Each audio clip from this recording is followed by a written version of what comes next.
Finally income tax department ने individual से related अपने सारे इनकम टैक्स रिटर्न अपनी वेबसाइट पर लाइव कर दिए हैं।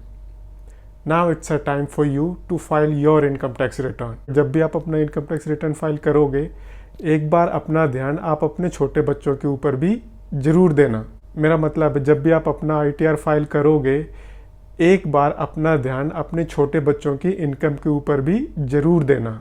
क्या है ये सारा मैटर, आइए देखते हैं। मैं हूं श्री प्रदीप राजपूत और शुरू करते हैं आज का वीडियो। आगे चलने से पहले आप इस वीडियो को लाइक शेयर जरूर करें एंड चैनल को सब्सक्राइब करें ताकि मैक्सिमम लोगों को इस वीडियो का बेनिफिट मिलता रहे। Guys, this is the time we should file our income tax return. But जब भी आप अपना इनकम टैक्स रिटर्न फाइल करोगे तो एक बार अपना ध्यान अपने छोटे बच्चों की इनकम के ऊपर भी जरूर देना।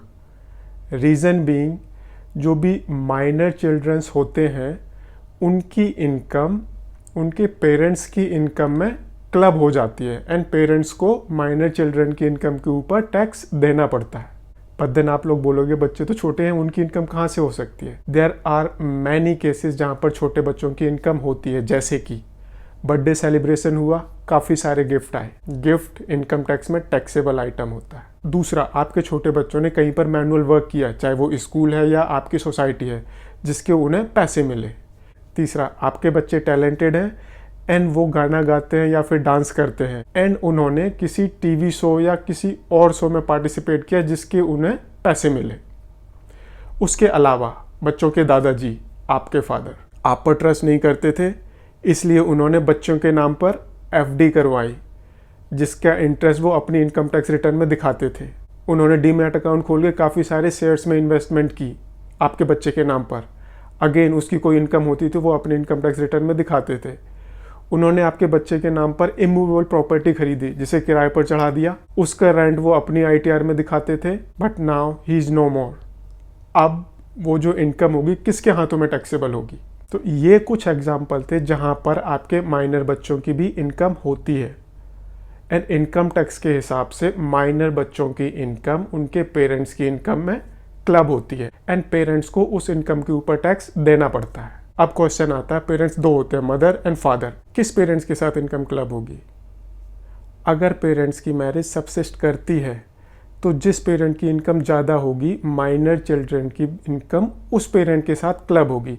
सपोज हस्बैंड की इनकम 15 लाख है, वाइफ की इनकम 20 लाख है, तो वाइफ की इनकम के साथ क्लब होगी। अगर हस्बैंड की इनकम 15 लाख है, वाइफ की इनकम 12 लाख है, तो हस्बैंड की इनकम के साथ क्लब होगी। अगर मैरिज सब्सिस्ट नहीं करती, that means mother and father का डिवोर्स हो चुका है, तो माइनर की कस्टडी जिस किसी भी पेरेंट के पास है, माइनर की इनकम उस पेरेंट के साथ क्लब होगी। क्या सारी इनकम क्लब होंगी? देयर आर फ्यू एक्सेप्शंस जहां पर माइनर की इनकम क्लब नहीं होगी। सबसे पहला है, अगर माइनर डिसेबल है, और डिसेबिलिटी भी इनकम टैक्स के सेक्शन 80U में प्रिस्क्राइब होनी चाहिए, जैसे कि cerebral palsy, autism and multiple disabilities.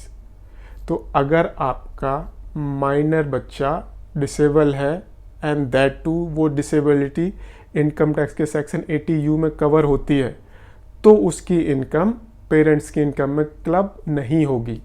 Second, अगर माइनर बच्चे ने फिजिकल लेबर करके कुछ पैसे कमाए हैं तो वो इनकम भी पेरेंट्स की इनकम के साथ क्लब नहीं होगी।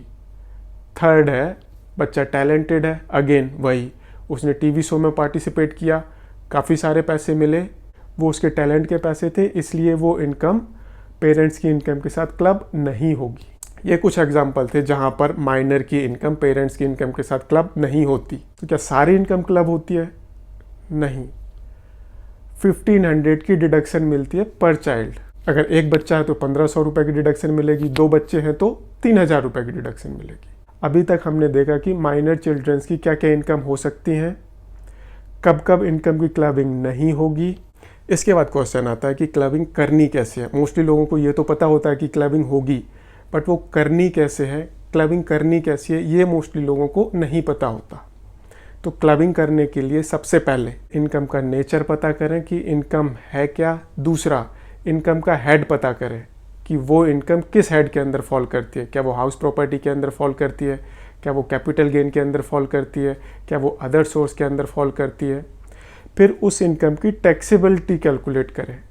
जब भी अमाउंट टैक्सेबल आएगा, जितना अमाउंट टैक्सेबल आएगा वही अमाउंट पेरेंट को अपनी ITR में दिखाना है। कौन सा ITR फाइल करना है? इंडिविजुअल के लिए 4 ITR हैं, बट क्लबिंग के लिए रेलेवेंट ITR है ITR 2 and ITR 3 depending on the nature of income which is to be clubbed with the income of parent. अगर माइनर की इनकम पर TDS कटा है एंड उसमें माइनर का पैन यूज हुआ है, तो माइनर अपनी इनकम टैक्स रिटर्न फाइल करेगा, उसमें वो पास थ्रू इनकम दिखाएगा, और जो पेरेंट अपनी इनकम टैक्स रिटर्न फाइल करेंगे उसमें वो क्लबिंग वाले शेड्यूल में उस इनकम की डिटेल फिल करेंगे। तो जब भी आप इस साल अपना इनकम टैक्स रिटर्न फाइल करोगे, एक बार अपने माइनर चिल्ड्रन की इनकम के ऊपर भी ध्यान जरूर देना। Thank you very much. Video पसंद आए तो इसे लाइक शेयर जरूर करें एंड चैनल को सब्सक्राइब करें। धन्यवाद।